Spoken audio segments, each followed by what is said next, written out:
Have you ever wondered what became of humanity's first murderer? The story of Cain doesn't end with Abel's death. It's actually just the beginning of a fascinating journey that shaped the course of human history.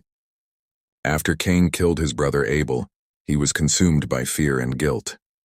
Imagine being the first person ever to take a life to witness death by your own hands. The weight of that action must have been unbearable. When God confronted him about Abel's murder, Cain's response was telling. Instead of showing remorse, he famously replied, "Am I my brother's keeper?" God's punishment was severe but merciful in its own way. He cursed Cain, declaring that the ground would no longer yield its crops for him.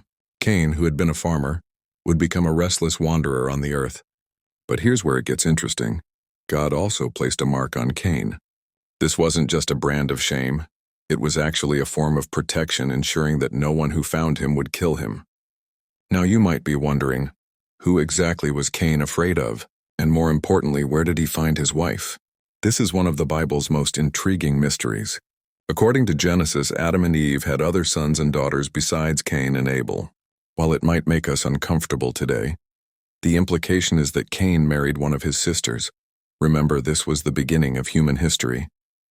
Cain eventually settled in the land of Nod, east of Eden. Despite his punishment of wandering, he managed to establish the first city, which he named after his son Enoch. Think about that for a moment.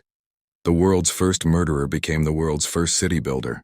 He had children, grandchildren, and his lineage became known for developing various crafts and skills. His descendants became musicians, metalworkers, and craftsmen. But perhaps the most profound part of Cain's story is what it tells us about human nature and redemption. Even after committing the ultimate sin, Cain didn't just disappear into obscurity. He built a life, created a legacy, and his story serves as a complex reminder that even in our darkest moments, there's always a path forward. The story of Cain after Abel's murder isn't just about punishment, it's about survival, adaptation, and the complicated nature of human existence. It reminds us that our worst actions don't have to define our entire story, even though they will always be part of it.